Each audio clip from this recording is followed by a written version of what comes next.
any driver, living or dead. Why would you not talk to another team? Currently, I feel like I'm just in your dirty air. That's almost unacceptable. It's a really low bar. You keep your horrible comments coming in. Guilty!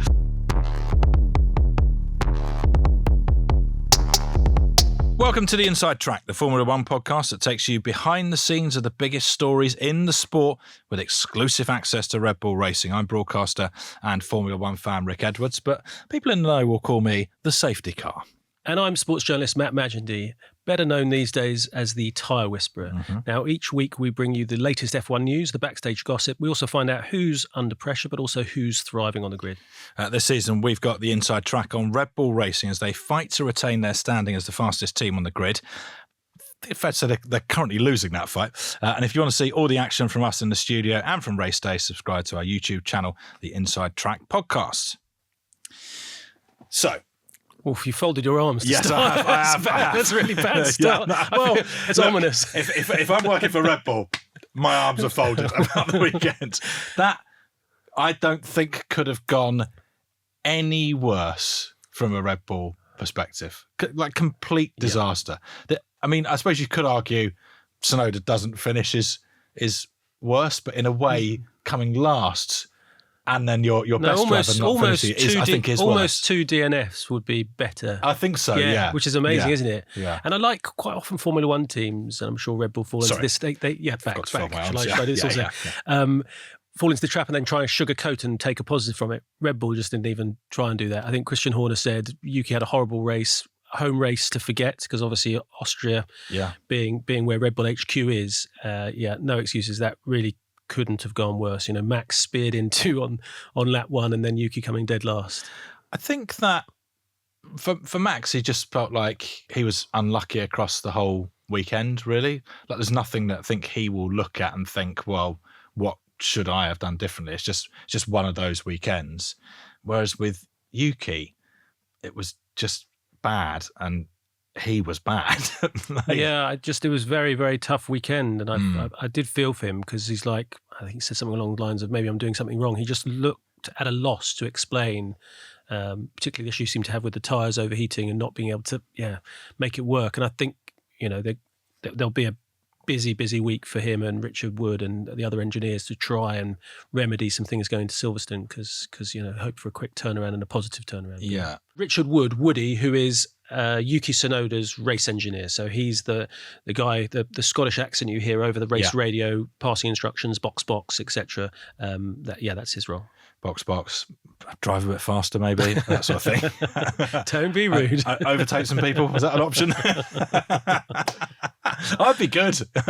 I'd be more sort of sledging, I think. I'm not sure. See if you can galvanise people like that. Calm, positive influence. I'm not sure. I'd be doing a bit of, well done. Oh, fantastic. Yeah, let some more people past. I don't think it's a job for you. So you were there. Yeah. I'm interested to know what the atmosphere was like, particularly given that all of the sort of, big dogs at Red Bull are going to be there and quite interested in this race in particular. Yeah, you get a sense on the team that there's always pressure in Formula One, and when you're a winning team and you've got the driver that's going for another world title, trying to defend his title, there's pressure there. But suddenly you've got the eyes of big HQ, the big bosses of Red Bull on you, and both the owners, the Thai and the Austrian owner, both were there. So that would put normal pressure onto, Christian Horner and the rest of the head honchos, but you would think that filtered down. It just felt like a tough one. Like there is so much more expectation or something like that, which is silly really, because it shouldn't be any different to another race. But I think there's different races that are key. You feel like expectation there in Austria is big. I would think also Silverstone is a massive one for them. Their home race, because they're just a few miles down the road. And then probably something like Zandvoort again would be a big one because the expectation, all eyes on Max. So there's different points in the season where it just feels the pressure that's perpetual. It's just even more heightened, I think, at those ones. So 2 questions. Yeah. Did you meet either of the owners? And follow up, are they fans of the podcast? I'm sure they're massive fans. I didn't meet either of them. I saw them in passing. They were probably too nervous to say hello to you. Well, is that I thought about leaning in and saying, is that a Tyre Whisperer? Could I have a quick word for the podcast? But you could see the sort of nervousness that would have gone on if I tried to do that. So I did which toy. Which podcast is this? It's your favourite podcast, Mr. Matthews. But yes, I mean, they seemed in good form. There was a lot of I mean, yeah, they seemed like they were mixing a lot with all the members of the team, which was nice to see. These, multi-billionaires who clearly have a fondness for this team and want it to be successful. So I think they're all pulling in that direction, but just seemed a tough weekend. You also have that additional layer of all of the chat in the week leading up to the race about Mercedes talking to Max about next year. Yeah. Now, there's always sort of whispers and rumours about drivers being approached by teams, but somehow to me, this feels more credible and like more of a sort of genuine threat of Max leaving. Is that fair? Well, if you think exactly 12 months ago, the same thing was happening. At the same race weekend, the same thing. And there seemed to be validity to it. It was interesting. But then Max was driving the best car. Yes, that's interesting. But it was interesting to see, well, there's a bit to it, how this will all play out. But it starts as everyone's sort of playing their hand in a different way. You've got George Russell saying, yes, the team are in. So he sets it off by saying the team are in ongoing talks, my team, Mercedes, ongoing talks with Max Verstappen, which is like, guys, I'd like a contract. I'm pretty much excelling. And then he says himself, I'm driving as well as Max Verstappen, if not better. And no one's driving better on the grid. He's got a reasonable point. We've talked about how well he's done this season.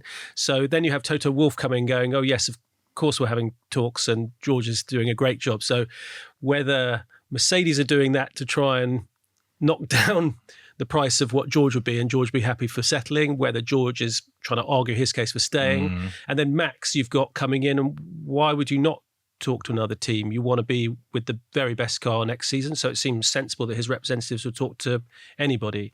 And there's supposedly a performance clause in his contract which will allow him to leave. Exactly what that is not 100% clear, but it appears that if he's outside, I think, the top three in the standings at the summer break, then he can have those conversations. Now, for me, it doesn't make... We both spoke to Helmut Marko a while back, and he referenced that performance clause and seemed like he never really seems worried, does he? But like aware that something could happen. Yeah, definitely. And that comes at the summer break. But there's every possibility that Max Verstappen could end up at Mercedes, I'm sure, and George Russell could perhaps end up at Red Bull. I'm not sure where else he goes if that's the case. But if you were looking at it sensibly, I'm not like a betting man, but I would to guess that both of those drivers would end up staying put. And the reason I say that is next year, everyone's sort of talking about, Mercedes seem like they've got the best engine. This is just the whispers, but there's no factual basis for this as far as I work out. It's a roll of the dice, isn't it? So if Max is trying to get these world records to beat Lewis in the amount of titles he's got, he wants to be in the best team. That's totally understandable as a champion. He's a born winner. But why would you take that punt next season where you don't know who it is? So I would imagine those guys will stay put for 2026, and maybe we'll get some more movement in 2027. That would be my guess, because you see a season of the new regulations, how the power units are working for Red Bull, creating one for the first time. Mercedes, supposedly the established power will be the quickest, and then things might change. But I love it personally. For me as a journalist, it's great when you have all this stuff, because there's a quiet build-up, nothing's happening, and then suddenly, bam, this comes to life, and it becomes a story, and it's like he says this, then he says this, then he says this, and we all get carried away with it. But what's even funnier, I think it might come to nothing with both staying put at their teams. Does this kind of stuff unsettle teams, or are they just so used to it that they kind of just... I think it might unsettle some teams, but a Mercedes and a Red Bull, the big teams will be used to it, and it's a cutthroat world. You imagine Carlos Sainz at Ferrari was doing a perfectly good job, and he just gets chopped for Lewis Hamilton. You'd think it's incredibly harsh on George Russell if he was to get replaced. It's the nature of the beast. I didn't get a sense that anyone was particularly perturbed by it from the team. I mean, Christian Horner was saying in the public line, Max has got a contract, etc., and we expect him to be racing here next season. The usual sort of line that he's been pulling, I don't think that's changed. And you didn't get a sense that suddenly everyone's like nervous that Max is going. Although I did see Christian having a long chat with Max's manager for a period of time, and you would imagine that was part of that conversation. But then, is that, you can read too much into that, because I'm sure in Monaco, when this wasn't happening, in Spain, when this wasn't necessarily happening, they were having long chats, but I thought nothing of it. Yeah. Where were you watching, and how hacked off was everyone? So I was in engineering again, because it's the best place to be. I know I keep on saying it, but you're sat with about 10 engineers, and you've got the headphones, so you can hear all the direct communication. The fact that happened so rapidly, there were some funny moments, almost like a gallows humour in like there's not much you can do. I mean, it couldn't have gone more wrong. He was incredibly unlucky to be one of 6 or 7 cars that could have been speared into, and it just happened to be him. Yeah. And then someone comes on. Am I allowed to swear? Can they bleep that out? Yeah. Yeah, let's do it anyway. Someone just goes, I don't know who it was. This is a procession now, which is so true, because I think the reality was probably Max was the only guy who might have got pushed in amongst the McLarens. I really don't think he would have done, but he's the one guy that can do something, you know, and particularly that home track. So I that was quite a good summary. And then there was someone else who I assume must have been one of Max's engineers who had less to do, and it's a very, very hot day, and suddenly this person was conjecturing what flavour or what colour ice pops the team had for them to have post-race. So I found got a bit of time in your hands. I found it really. I mean, it wasn't. You know, there's no point. You know, shouting and screaming because a young kid, a rookie, made a mistake, took out their lead driver, and there's not a lot you can do about it. And apologised straight after. And Max put an arm around and say, fair play. Yeah. The other bit I did find fascinating was the team talking about, you know, a bewilderment, and I think it comes from the other teams as well, that Oscar Piastri was able to follow as close behind Lando Norris. And it was a great ding-dong those guys had for the race, and it made it exciting. What would have otherwise been dull? How close he can stay behind that without his tyres going. And that has left all the other teams. If teams can work out what they're doing and how they're making their tyres work that well, because it was very, very hot. I think track temperature something like 52, you know, and it was that was the tyre degradation was issues for other teams, and they have somehow made that work, and people are perplexed by that. Who was quicker? Who was the quicker driver, do you think, out of Lando and I think Oscar? Lando was over the course of the weekend and in the race. Yeah, I think. I think he does. He was the great deserving lap for pole, obviously, but deserving winner. That was freakish, that pole lap. I think even if Oscar hadn't been held up by the Pierre Gasly spin that brought out the yellow flag, he was not 2/10 ish, maybe a quarter of a second behind it. That was an absolute stonking lap. Absolutely. Did he call it perfect? I think he said it was his best lap in Formula One. It was, watching it back, it was just incredible what he extracted there. And I think it was like Verstappen's at Suzuka yes. or Imola. Yeah, both. I mean, the Suzuka actually was the one that sort of stands out. But I think Lando deserved to win, but he was under so much pressure, and he was having to, harvest his braking to keep Oscar at bay, and it was so good for the championship that he managed to keep him at bay, and he cuts the lead. Yeah, because if it ends up being a not 2-horse race, my predictions, but still, we'll come to that. Yeah, it's always the hardest part of the show. but it just makes things more exciting, and then he goes, and it's lovely sort of backstory. It goes into Silverstone, and home race, etc., and all expectant home crowd will want him to continue it. On Yuki Tsunoda, I feel like across the last few months, I've sort of been saying, I don't know. And you always say, yeah, but they're happy with him. The team are happy with him. They think he's quick, all this kind of stuff. I don't know if you heard Andrew Benson, the BBC's Formula One correspondent. He apparently had a conversation with Helmut Marko, I think in Montreal, where he said, okay, this is what I think is going to happen.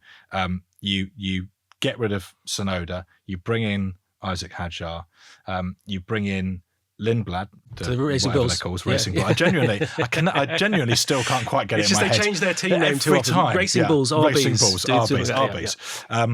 Bring him in, and then you've got a decision on Lawson and Tsunoda, who sort of retains a seat. And apparently Helmut Marko didn't say anything, but just sort of smiled and walked off. And that's sort of like.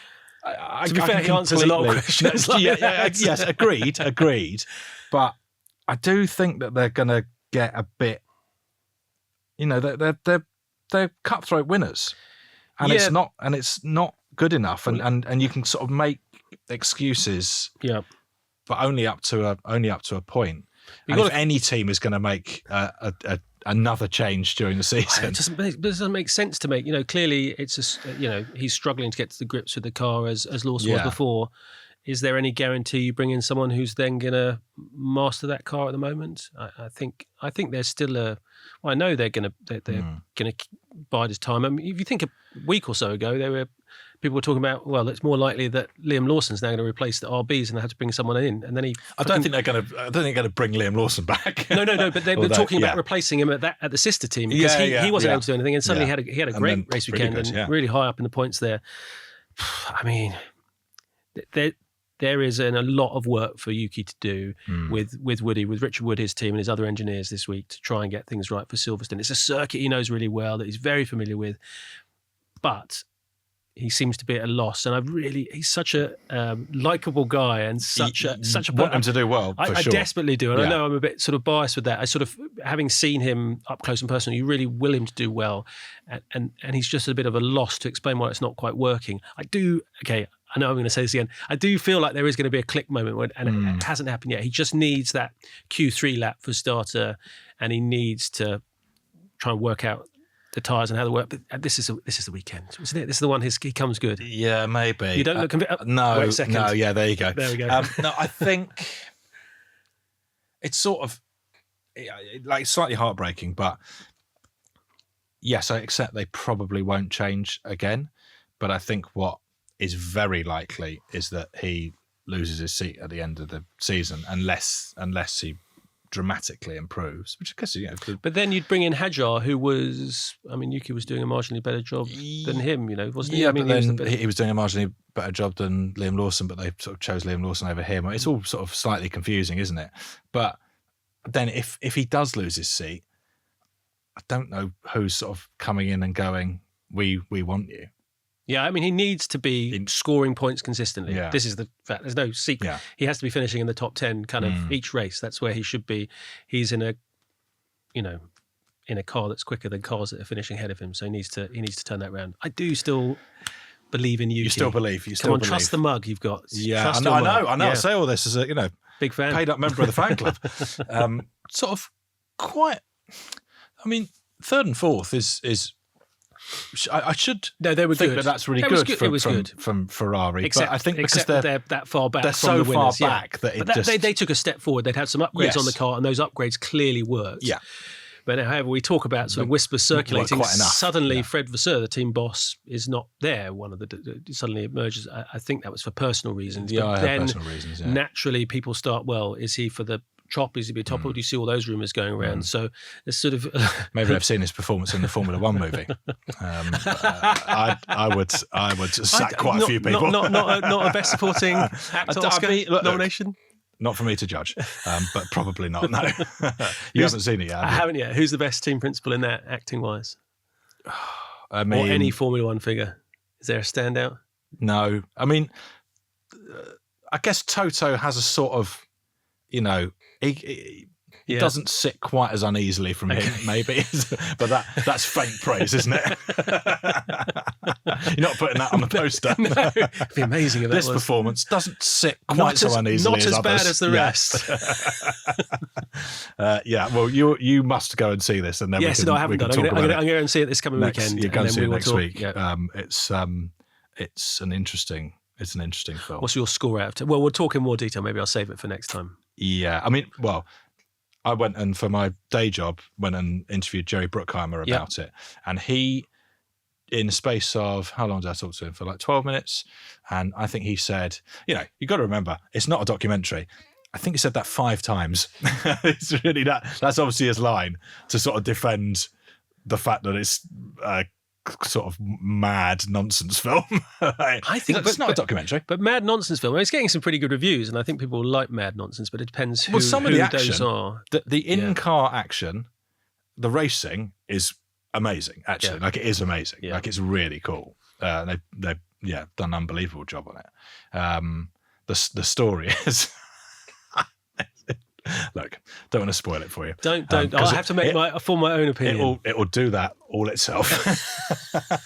Right, I'll report back next week. Now, there is a team in green who we have, I think it's fair to say, barely mentioned at all in this podcast. I think we're going to have to start talking about Kick Sauber. Yeah. Because 8th for Bortoletto, 9th for Hulkenberg. Bortoletto, battling with his manager Fernando Alonso. I was watching that thinking, God, this feels like he's going to take him out. He's going to take out his manager, and imagine how frosty those conversations would be. Yeah. But really good drive, and from both of them, and. I just think basically we probably have to give them a bit more credit. Very impressed. They seem to be on an upward trajectory. Both drivers drove very well. I think, were they around sort of where Yuki was? They were quite far back that they came from to get up to that position. So it was impressive. Whether it's about continuing that is that you can have these anomaly races, but whether they can continue. But you're right though. The trend from them is exactly what you want it to be. So they're going that way, and then you've got Williams going the opposite direction. Quite a steep angle. They're sort of mid-air stall, I would say. That was a nasty weekend for them as well. Actually. Really? Red Bull, who's in a worse mood? I mean, Williams, I think, would be in a worse mood probably. Yeah, that wasn't great, and I worry that they've turn their attention now, I guess, to 2026 already, and that won't necessarily pick up. But yeah, who else did you grab in Austria? So I chatted to someone called I know her. Now I'm going to make a real hash of her surname. I think it's Berrigastain. So it's a Basque name. Berrigastain. Yeah, don't make me say it again. I know her Berrigastain. So it'll be horribly wrong, I'm sure, for both of us. Now she's controls engineer for Yuki Tsunoda, and that's quite varied. That involves quite a lot of stuff. But one of the things is she's the person in charge of his race starts, and all the steering wheel. So she got a steering wheel out for me. Cool. Showed all the dials, buttons, etc. And there is a lot. And I'm marveling at the fact that these guys can take one hand off the steering wheel at 200 miles an hour and flick a dial, etc., the paddles, all that stuff. And she talks about that really well, which we're going to visit in a deep dive episode in future. But yeah, fascinating. Really good insight into what that entails, because you have no idea, and it's really fascinating to watch on TV, and you see the hands moving, you see them doing stuff. She does a beautiful guide, layman's guide, so we can understand it. I am going to trust you that a whole episode about a steering wheel is going to be good. I promise you, it's better. No, I've got to say, I trust you. I completely trust you. Yeah, she was really good. Yeah. Really I would have thought 2 minutes on a steering wheel probably enough, but there's a lot more to it, Richard. Well, there you go. Do you ever get called Richard? Yeah, but only by my mum and dad. Okay. Literally only by my mum and dad, and still to the sort of confusion of anyone else who's ever met me. Okay, coming up, we're going to look at our race predictions. Deep breaths. We receive a bit of stick from our listeners, and we look ahead to Silverstone at the weekend. Come on then, let's have a look at the Austrian race predictions. So we predict who's going to come first, second and third. You get a point for each of the drivers who make the top 3. 3 points up for grabs. If we get the order exactly right, we win 6 points. The hallowed 6 points. No one has done it. No one's even come that close, to be honest. It feels like we're getting further away as a collective, but maybe well, I was thinking about my predictions for the next race. I was like, I'm all over the place here. I've got no idea. I don't know. I feel like I want to try and play safe, but I don't know what playing safe is. Well, McLaren's.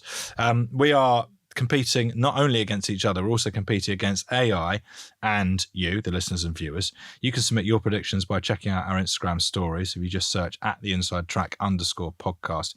Each week we pick a prediction to represent the audience. We can also pick a prediction from a YouTube comment. So the AI predicted Verstappen, Piastri, Russell. So gets 1 point for Piastri.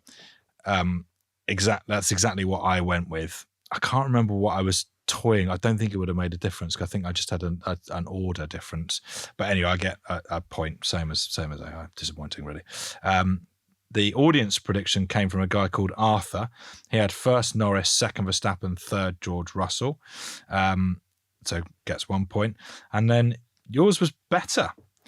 First Max, second Norris, third Piastri. So but then still quite hideous. Yeah, still not. Yeah, still not good. But then it was a possible top max, 3. Yeah, the max element 3, is you can't legislate for that, really. So current standings: audience and AI tied on 18.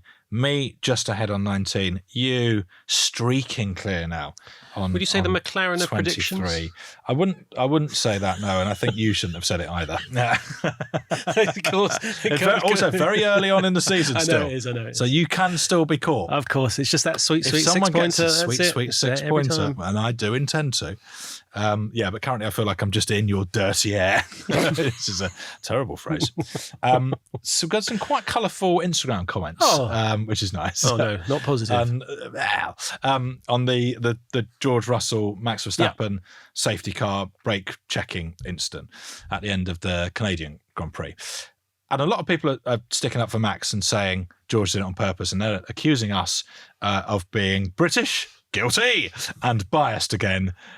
I don't know. I didn't think we were biased. I thought we were saying that. My recollection, like we're saying that George knew that the thing would finish behind the safety car. Yeah, and I thought that we were also sort of saying that it was George being a bit naughty. It does show that Formula One, people have very strong allegiances, so they feel their drivers slighted at all. So, yeah, like I thought that was pretty much we were sticking up for Max. If anything, apart from Max complaining about it, we were a bit like, "Oh, come on." Yeah, so I guess we were maybe critical of both in a sense. Yeah. But I definitely didn't feel like we were sort of pro George in that. But whatever. Miniball1 on Instagram said George Snitch, we call him, which doesn't work actually, does it? As a pun, but I sort of like it more for it. Yeah, it's quite direct, isn't it?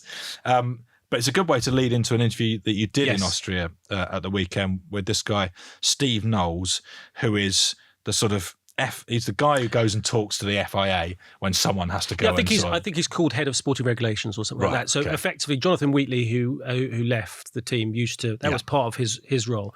Now he does that, so he'll liaise if there's something contentious. If they go and see the stewards after a race, for example, their drivers, he would also be there. Really, really good talker, breaks it down very well. Exactly what you want. Yeah, I mean, perfect. Job. Well, quite a lot of these engineers, they're not necessarily great talkers. That's not in their remit. They're incredibly bright people that can't always, vocalize and explain it so well. But he's excellent, particularly as they had contentious issues in both Spain and Canada. And I really think, I was saying to people at Red Bull afterwards, be someone we'd really like to revisit when he's perfect, because when the contentious issues happen, he's the go-to to explain it. Okay, so here is Steve talking about the rule that Red Bull thought George Russell had broken. The one that we went after George for, if you take that strict interpretation, drivers break that rule behind every safety car every time it happens, because ultimately they have to keep their brakes warm, keep their tyres warm. So they'll be driving around applying the brakes, potentially quite aggressively at times to keep everything working. So it kind of falls into the grey where George happened to do that as well, where Max was right behind him. And Max was not anticipating that, flew past him, had to slam on his own brakes to avoid overtaking, and then George got on the radio, as many drivers do, and pointed out that there was an infringement by another driver. Now, we felt that the timing of that particular application of the brakes the timing was not particularly safe. So it could potentially have caused an incident. And the rule we protested him under is to do with erratic braking and driving unnecessarily slowly behind the safety car. Yeah, he's a good talker. Yeah. Yeah. Did you get a sense from him that they knew that nothing was going to come of it? No, I didn't actually. I got the sense, because then, he's talking about the erratic driving and then the unsportsmanlike behaviour by basically reporting Max George Snitch, if you will. Yes, I will. To bring that in. And I actually asked him if he had any regrets over that, because he and the team got a bit of stick for it, and he said no, I felt that was the right approach. And it goes back to what we're talking about, that teams will do absolutely everything to gain the advantage and to win, or in that case get more points in a race. And who knows, maybe George Snitch will be driving for Red Bull this season. And back to listener comments. Apparently the race of champions still happens, and you said it used to happen. Well, didn't happen last year. No, but there was a 2025 Race of Champions. It was the 33rd running of it, and it took place on the 7th and 8th of March in Australia. Well, we don't profess to get everything right on this podcast. No, we do not. And that's quite damning. And long may that continue. God, that's terrible. Right, there we go. Well, it's good. I like feedback. Good and bad. I'll take it. Yeah, and I guess that feedback is just sort of do some research. Yeah, be factually accurate. Be factually That's accurate all we're asking. Where possible. It's a really low bar. Keep your horrible comments coming in, please. Oh, we like them. It keeps us honest. It does. It's good. It's good. We also had Fabio from Austria get in touch, and he gave you some Austrian phrases to shoehorn into his interviews. Some of them are quite good.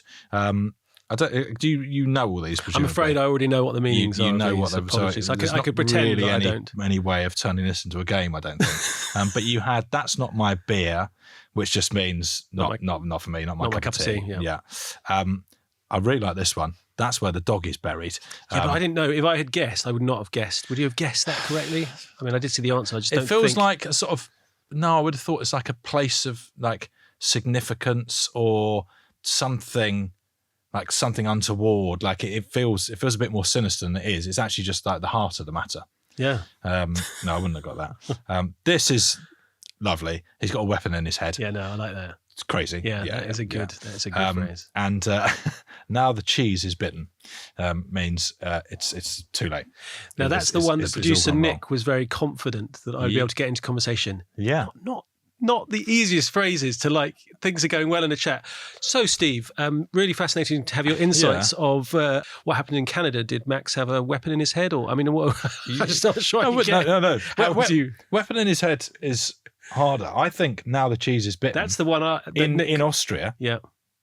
You say, well, after that first lap, the cheese was bitten. But then someone would just go, you what? And you go, well, I'll say it again. After the first lap, the cheese, Steve, was bitten. I don't know how much clearer I can be here. I wasn't feeling brave enough. I should have. No, it's not. Look, I mean, it's a tough one when you're chatting to somebody, interviewing someone for the first time. If it's someone you know a bit better within the team, maybe I can do it. But these are, wanting to make good impressions and have these people come back. That guy, that weapon in his head guy, he's a lunatic. That's what they would be saying back to each other afterwards. Many, many, many years ago. So we're talking probably, more than 15 years ago. When I would go and do junket interviews, I would sometimes get, this is when I was doing T4, there would sometimes be these things called the junket challenge that was only ever me that had to do them, which is quite annoying, where you had to, put a phrase do in something. Okay. And some of those were completely... What's the most hideous? Do you have the most hideous one was smuggling in 5 rap lyrics to a conversation with Samuel L. Jackson, which ended with me saying at the end of the interview, because there is a hand 5, that's a very high bar. 5's a lot, and you've got them for like 7 minutes, and so that your interview was just that. It was basically that, and at the end, I said to Samuel L. Jackson, "Oh dear, it's like a painful revisit. It's like therapy." If you're into getting rubbed, come give me a hug. And that was how I sort of, and then I embrace him, and his face is in shot over my shoulder, and he's just sort of going, like, it still haunts me. Still, it's a 50 Cent lyric. Slightly sick and the meaning of stomach. it is, you just don't want to be saying that to Samuel L. Jackson. I know. You did very well. Yeah. I mean, you sort of had to. Yeah. And it was that kind of show. But I used to really hate it when they're like, we thought you'd do a junket challenge for this one. Oh. That's horrible. 5 really horrible. Really horrible. Yeah. Okay, let's have a listen to a couple more bits that you recorded out in Austria with Red Bull. I'm listening out for the Austrian expressions, of course, keenly. You caught up with race team coordinator.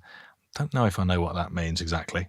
Well, Ed Hemsworth is his name. Yeah, so that doesn't help me. It's quite big what he does, but he essentially he is part of his is the movement of all the people. So everyone when they're within Austria, he's trying to make sure everyone. And there are a lot of people out there across the team. Everyone is. Where they need to be. Like he's telling stories of like sort of having to pick up like left bags at the airport and stuff like that. He's a great guy. Also, he's the teacher on a school trip. That's what he is. But does the teacher on the school trip settle down? Is the teacher on the school trip also the rear jack man in the pit crew? That's mental. Yeah, so he does that, which is so hard because it's a tiny bit to slide into the back of the car, and that's it. And he's super good at that. So yeah, lovely guy, really good talker, really good company. Quite a sort of heartbeat person of the team. Wouldn't be the person that everyone would know as one of the main characters in the team, but I think he sums up Red Bull quite well as an individual. So Ed was able to answer this question that we got last week, which was about transporting all of the kit, the sort of the Formula One circus all around the world. We split the team effectively into 2 halves. There's air freight and then there's the trucks. So for all the flyaway races, we have 16 air freight pallets, some big AMX ones, then some smaller boats that we pack, travel around the world, unload as a race team, pack it up on Sunday night, and it like leapfrogs to each race. And then the trucks is 3 or 4 race trucks that would go and do all of the sort of race kit. But then you've got sea freight kits that follow the flyaways. So you've got stuff that gets sent weeks in advance by boat.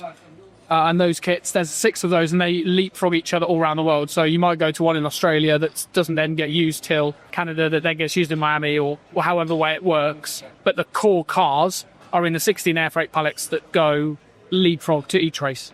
So we didn't hear your voice there.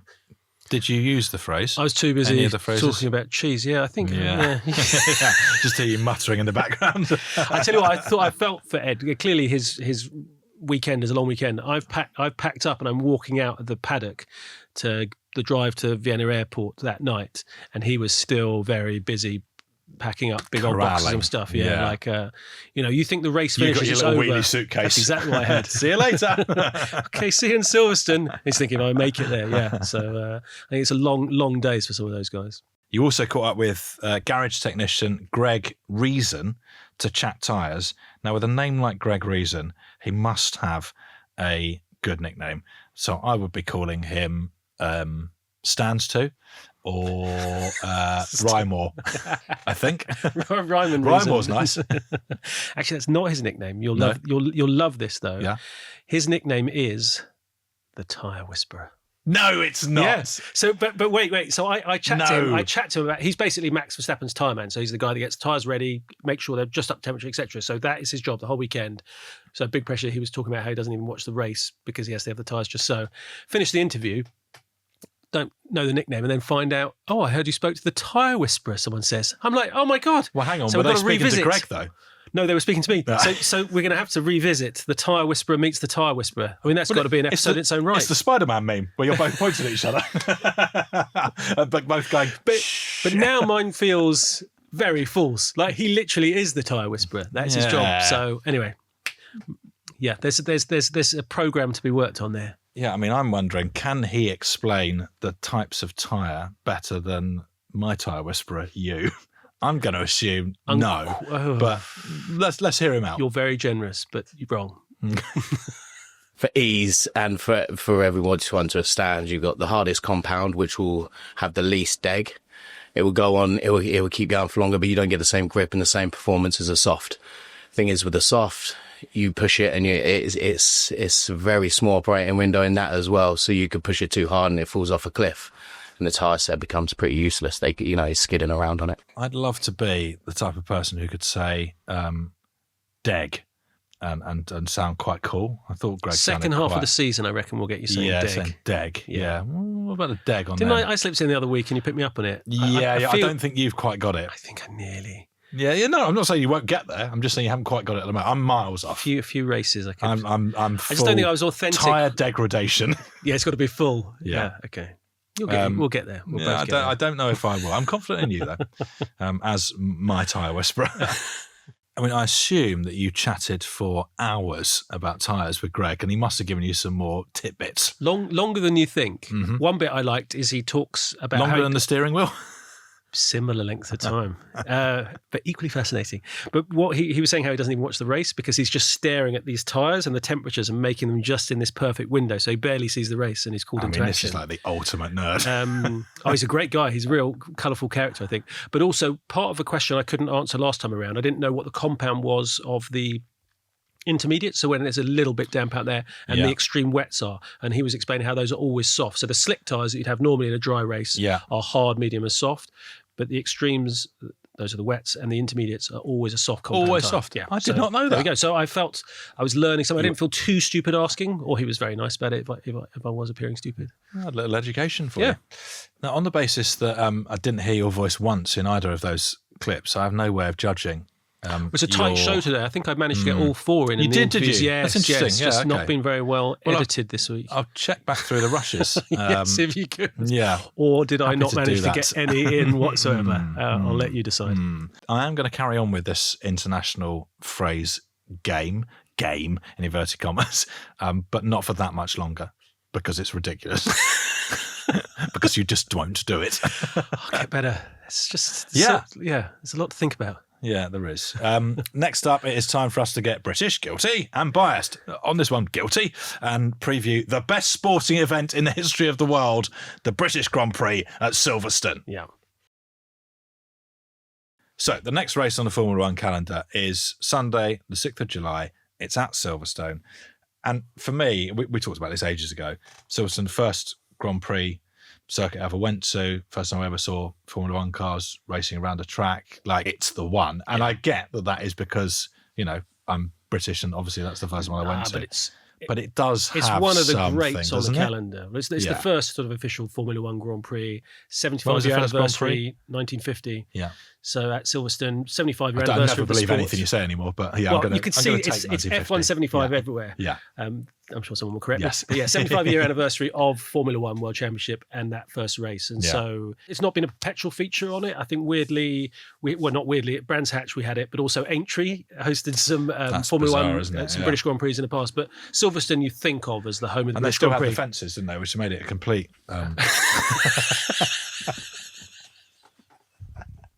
That's appalling. That's almost unacceptable, but I loved it. What a Beecher's Brook, just ploughing. It's just like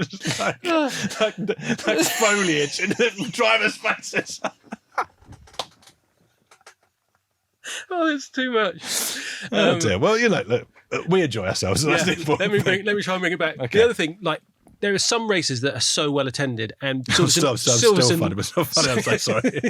There's a couple of tiers. Silverstone is so well attended, so the atmosphere is always incredible. It's one of the great races. But on top of that, the drivers love it. It's a real good races circuit. There's some, high speed straights, some really quick corners, very iconic, great history. It is generally speaking a cracking race. Yeah. Love it. How will Red Bull be feeling about this race? Have they got some upgrades? Yeah, so coming they've in? got a sort of two-parter upgrade. So we've had so it's more to do with their floor. So changes that are becoming of that, and I think they're feeling pretty confident that it'll make a change. You never know for sure, and this has been quite a time in coming. So the hope is it'll take a step forward. They had a really tough race. They always. Such a good team. Everyone talks about them as an in-season development team, and that is what they're good at. And I think they need to see results happening in the next couple of races.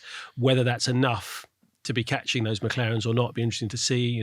Hopefully teams are closing the gap on McLaren. Otherwise, it is this two-horse race. Yeah, and in terms of the type of circuit you mentioned, you've got these fast straights, you've got some really quick corners. You feel like the McLarens will probably be good again, but then also. You would expect Red Bull to be... Yeah, but I think they've only won here once in the last 10, 12 years, something like that. Max only won here once. Seb Vettel won back in the... Yeah, well, yeah. Won a few. They should go well here, but you don't know how Mercedes are struggling when it's, very high temperatures. This will be a bit cooler, I think. I think the start of the week was very hot, but it's not as crazy hot, is it, by the time we get to the weekend? Ferrari, who knows? They seem like they took the step forward, so... There's quite a lot of people vying for what you would think the best of the rest is, I guess. But yeah. I mean, you do.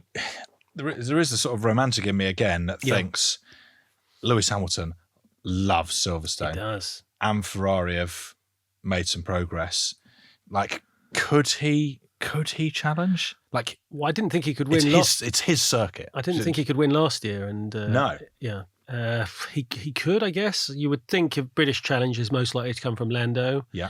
And then you would think maybe George would be better placed than Lewis, or that, I don't know.